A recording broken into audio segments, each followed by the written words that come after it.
자, 한번 읽어봐. 시작. 시, 풀리기 시작한 마법. 이제 우리는 비버 부부와 새 아이들한테로 돌아가야겠다. 비버 씨가 꾸물거릴 시간이 없다고 말하자 모두들 서둘러 코트를 걸쳤다. 비버 부인은 짐을 꾸린 뒤 식탁 위에 올려놓으며 말했다. 여보, 저 햄 좀 집어주세요. 여기 차 한 꾸러미, 저기 설탕, 그리고 성냥도 몇 갑 있어요. 누가 저 구석에 있는 옹기에서 빵 두세 덩어리만 좀 집어줘요. 수잔이 갑자기 큰 소리로 물었다. 아니, 뭐 하세요, 비버 부인? 비버 부인은 아주 침착하게 대답했다. 가지고 갈 짐을 챙기는 거예요. 아가씨, 설마 먹을 것도 없이 떠날 생각은 아니겠죠? 수잔은 코트 깃에 단추를 채우며 말했다. 비버 부인, 시간이 없어요. 당장 마녀가 나타날지도 모르잖아요. 비버 씨가 끼어들며 맞장구를 쳤다.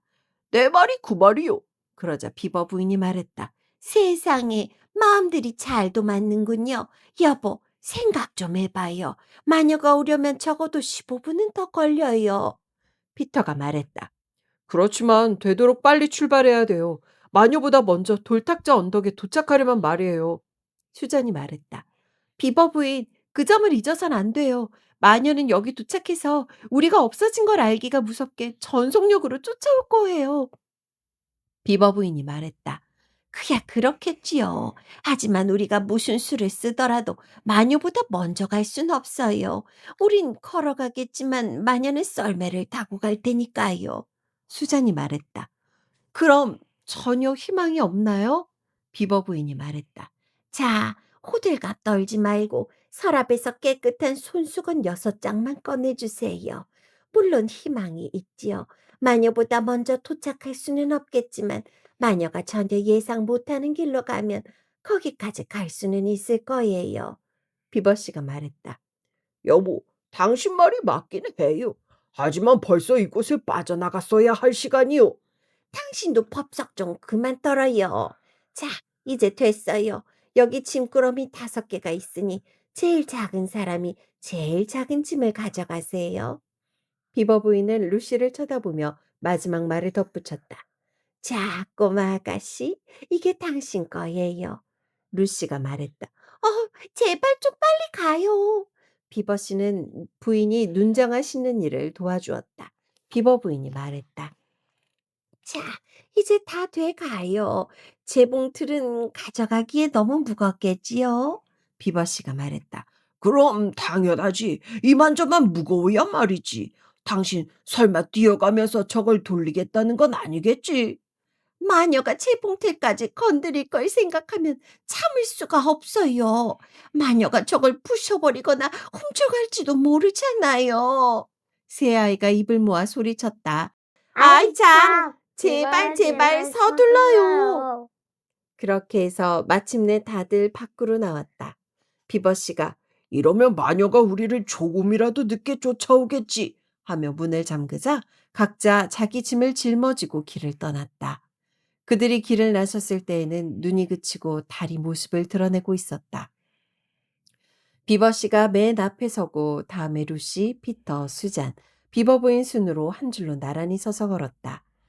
비버 씨는 댐을 가로질러 오른쪽 강 기슭으로 가더니 나무들 사이로 나 있는 험한 길을 따라 강 기슭 아래로 곧장 내려갔다. 골짜기 양옆으로 우뚝 솟은 산이 달빛을 받아 반짝이고 있었다. 비버 씨가 말했다. 가능한 더 아래로 계속 내려가야 해요. 이 길로는 썰매가 내려올 수 없으니까 마녀는 꼭대기 쪽으로 갈 겁니다. 아늑한 안락의자에 앉아 창밖으로 내다보았다면 무척이나 아름다웠을 전경이었다. 루시는 처음에는 이런 상황에서도 경치를 즐겼다. 그러나 쉬지 않고 줄기차게 걸으며 어깨에 짊어진 짐이 점점 무거워질수록 과연 제대로 버틸 수 있을지 자신이 없어졌다. 루시는 더 이상 얼음 폭포 앞에서 찬란하게 반짝이는 얼어붙은 강과 나무 꼭대기에 쌓인 하얀 눈더미, 눈부시도록 커다란 달과 헤아릴 수 없는 별들의 눈길을 주지 않았다. 다만 앞에서 영원히 멈추지 않을 것처럼 사각사각 걷고 있는 비버 씨의 짤막한 다리만 멀거니 바라보았다. 이윽고 달은 사라지고 또다시 눈이 내리기 시작했다. 루시는 너무나 지친 나머지 꾸벅꾸벅 졸면서 걸어갔다. 그때 갑자기 비버씨가 강기슭 오른쪽으로 꺾어 돌더니 덤불이 빽빽이 우거진 가파른 언덕길로 오르고 있었다. 그제야 루시는 졸음이 싹 가셨다. 비버씨는 덤불에 가려 바로 그 앞까지 가서야 겨우 눈에 띄는 강기슭의 작은 굴 속으로 막 사라지고 있었다. 사실 루시가 무슨 일이 일어나고 있는지 알았을 때에는 비버씨의 뭉툭한 꼬리밖에 보이지 않았다. 루시는 얼른 허리를 굽히고 비버씨를 따라 안으로 기어 들어갔다. 뒤이어 버둥거리는 소리와 숨을 몰아쉬는 소리가 들리더니 얼마 안 가서 5명이 모두 굴 안에 들어와 있었다. 도대체 여기가 어디죠? 피터의 목소리가 어둠 속에서 지치고 창백하게 들렸다. 그러자 비버씨가 대답했다. 어려웠던 시절에 비버들이 숨어 지내던 은신처입니다. 극비장소지요. 그다지 편안한 곳은 아니지만 몇 시간은 눈을 붙여야겠기에. 비버 부인이 말을 건넸다. 떠날 때 다들 그렇게 조급하게만 굴지 않았으면 백해도 몇 개 가져왔을 텐데. 루시는 그곳이 톰누스 씨의 동굴보다 못하다고 생각했다. 그냥 굴이었는데 어쨌든 바닥은 마른 흙이었다. 굴 안이 어찌나 좁은지 다들 드러누우니 무슨 옷구러미가 한데 뭉쳐있는 것 같았지만 오랫동안 걸어오느라 몸에 열기도 있고 해서 나름대로 제법 아늑했다. 동굴 바닥만 좀 더 평평했더라면 좋았을 텐데. 비버 부인이 어둠 속에서 마실 것이 담긴 작은 병을 모두에게 돌렸다. 모두들 그것을 마시고 혀를 톡 쏘는 싸한 기운에 콜록콜록 기침을 하기도 했지만 기분 좋게 몸이 따뜻해지는 것을 느끼면서 그대로 골아떨어졌다. 온몸이 으슬으슬하고 뻐근해서 뜨거운 물로 목욕이라도 했으면 좋겠다고 생각하며 눈을 떴을 때 루시는 겨우 몇 분밖에 지나지 않은 것 같이 느껴졌다. 그러고는 이내 긴 수염이 뺨을 간지르는 듯한 감촉을 느꼈고 동굴 입구로 차가운 햇살이 들어오는 것을 보았다. 루시는 곧 잠이 달아나 버렸다. 다른 이들도 마찬가지였다. 모두들 입을 해 벌리고 눈을 둥그렇게 뜬 채 일어나 앉아 간밤에 걸어오면서 내내 무슨 소리일까 생각했던 때로는 상상 속에서 들은 것 같은 바로 그 소리에 귀를 기울이고 있었다. 그것은 딸랑딸랑 울리는 종소리였다. 비버씨는 그 소리를 듣는 순간 번개처럼 동굴 밖으로 튀어나갔다. 어쩌면 여러분도 루시가 잠깐 생각했던 것처럼 비버씨의 행동이 매우 어리석은 짓이라고 생각할지 모르겠다. 그러나 실제로는 아주 재치 있는 행동이었다. 비버씨는 덤불과 가시나무들 사이로 강기슭 꼭대기까지 들키지 않고 기어올랐다. 비버씨는 마녀의 썰매가 어느 길로 가는지 알아내고 싶었다. 나머지 일행은 그대로 동굴 속에서 궁금해하며 기다리고 있었다. 5분쯤 기다렸을 때였다. 밖에서 그들을 화들짝 놀라게 하는 뭔가가 들려왔다. 그들은 목소리를 들은 것이었다. 루시는 속으로 생각했다. 어머, 들켰나 봐. 비버씨가 마녀한테 붙잡혔어.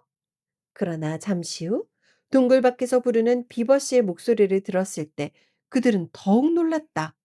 괜찮아, 여보. 이리 나와요. 아담의 아들과 딸들도 어서 나와요. 괜찮으니까. 마녀의 아이였어. 물론 마녀이라는 말은 문법에 맞지 않는 표현이지만 비버들은 몹시 흥분했을 때 이런 식으로 말하곤 했다. 다만 나니아에서나 그렇다는 얘기지 우리 세계의 보통 비버들은 전혀 말을 할 줄 모른다. 비버 부인과 아이들은 햇빛에 눈을 껌뻑거리면서 온몸에 흙을 덕지덕지 묻힌 꼴로 머리는 부스스하고 눈에는 잠기를 그득 담은 채 동굴 밖으로 주르르 몰려 나왔다. 기뻐서 덩실덩실 춤을 추다시피 하고 있던 비버씨가 소리쳤다. 어서 와요! 어서 와요! 마녀가 한 방 먹은 거야. 마녀의 힘은 벌써 무너지고 있는 것 같아. 모두들 골짜기에 가파른 비탈을 기어오르고 있는데 피터가 헐떡거리며 물었다. 비버씨, 무슨 소리예요? 내가 그랬죠? 그 여자가 크리스마스도 없는 겨울만 계속되게 했다고. 생각나지요? 자, 어서 와서 보세요. 이윽고 모두들 꼭대기에 이르러 비버씨가 가리키는 것을 보았다. 그것은 썰매였고 끌채에 종을 단 술록이었다. 그러나 술록은 마녀의 꽃보다 훨씬 크고 색깔도 하얀색이 아닌 갈색이었다. 썰매에는 누구든지 한눈에 알아볼 수 있는 사람 하나가 타고 있었다. 몸집이 커다란 그 사람은 안쪽에 털모자가 달린 밝은 빨간색, 고랑 가시나무 열매처럼 밝은 빨간색 옷을 입고 물거품을 일으키는 폭포처럼 엄청난 하얀 턱수염을 가슴까지 늘어뜨리고 있었다. 그 사람은 원래 나니아에서만 볼 수 있는 사람이지만 옷장문 이쪽에 우리 세계에서도 그림에서 보거나 얘기로 듣던 사람이라서 누구나 잘 알고 있었다. 그러나 나니아에서 실제로 보니까 우리가 알고 있는 모습과 조금 달랐다. 우리 세계에서의 산타클로스 그림들은 되게 우스꽝스럽고 유쾌해 보인다. 그러나 지금 아이들이 바라보고 있는 산타클로스는 딴판이었다. 그 사람은 너무나 크고 너무나 환희에 차 있고 너무나 생생해서 모두가 말을 읽고 그대로 서 있었다. 모두들 엄숙함과 함께 커다란 기쁨을 느꼈다. 산타클로스가 말했다.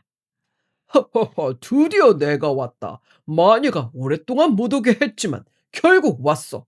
아슬라님도 오고 계셔. 이제 마녀의 마법은 힘을 잃어가고 있어.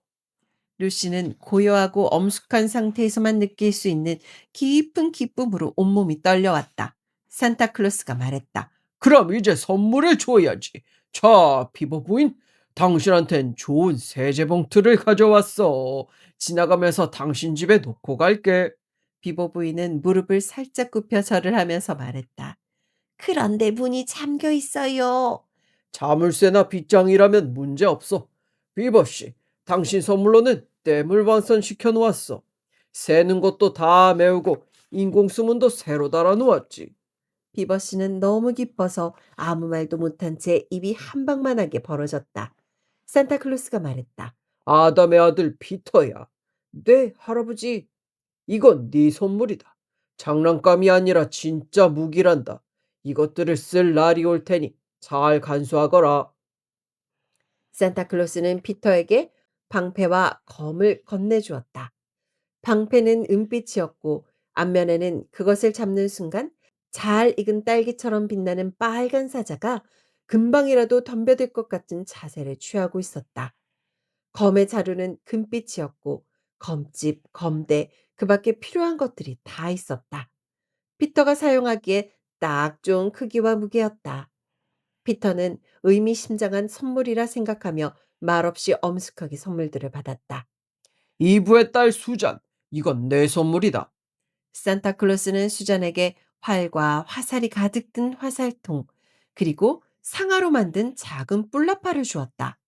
활은 꼭 필요할 때만 써야 한다. 너더러 전쟁터에 나가 싸우라는 뜻은 아니니까 말이야. 이 활은 쏘기만 하면 거의 다 맞출 수 있지. 또 이 뿔나파를 입에 대고 불기만 하면 네가 어디 있든지 도움을 받을 거다. 산타클로스는 마지막으로 루시를 불렀다. 이브의 딸 루시아. 루시가 앞으로 나갔다. 산타클로스는 루시에게 유리로 된 듯한 작은 병, 나중에 들은 얘기로는 다이아몬드로 만들어진 병이라고 한다. 작은 병과 작은 단검을 주며 말했다. 이 병에는 태양의 산에서 자란 불꽃 원액으로 만든 물약이 들어있다. 너나 네 친구들이 다쳤을 때 몇 방울 떨어뜨리면 다 나을 거야. 그리고 단검은 아주 급할 때만 쓰도록 해라. 네가 전투에 참가하는 일은 없을 테니까. 루시가 말했다. 왜요, 할아버지? 잘은 모르겠지만요. 저는 아주 용감한 것 같은데. 산타클로스가 말했다. 그건 중요하지 않다. 전쟁이란 모름지기 여자들이 나가 싸우면 볼썽 사납거든. 자, 이제 이때 갑자기 산타클로스의 진지한 표정이 다소 풀렸다. 여기 여러분 모두에게 주는 선물이 있다. 그러면서 산타클로스는 5개의 찻잔과 받침, 각설탕이 든 대접 하나, 크림 한 단지, 지글지글 소리를 내며 끓고 있는 커다란 찻주전자가 놓인 큰 쟁반을 꺼냈다. 내가 보기에는 등에 메고 있는 커다란 자루에서 꺼낸 것 같은데 아무도 그 장면을 보지 못했다. 산타클로스는 큰 소리로 외쳤다. 메리 크리스마스! 참된 왕이여 만세! 산타클로스의 채찍이 찰싹 소리를 내자 출발하는 것도 보지 못했는데 산타클로스와 술록과 썰매는 눈 깜짝할 사이에 사라져 버렸다. 피터가 검집에서 검을 뽑아 비버 씨에게 보여주려고 하는데 비버 부인이 재촉했다. 자, 어서요. 그렇게 마냥 거기에 서서 얘기하다간 차가 다 식겠어요. 남자들이란 모두 저렇다니까. 이리 와서 쟁반이나 좀 날라줘요. 그럼 우리 모두 아침을 차릴 테니까. 글쎄, 빵칼을 가져온 게 얼마나 다행스러운지. 모두들 가파른 비탈을 내려와 다시 동굴로 들어갔다. 비버 씨가 빵과 햄을 잘라서 샌드위치를 만들었고 비버 부인은 차를 따랐다. 다들 맛있게 먹었다. 그러나 미처 다 먹기도 전에 비버 씨가 말했다. 이제 또 슬슬 가야 할 시간이네. 이제 또 슬슬 자야 할 시간이네. 이제도 응? 이제 또 슬슬 자야 돼. 응, 슬슬 자야 돼.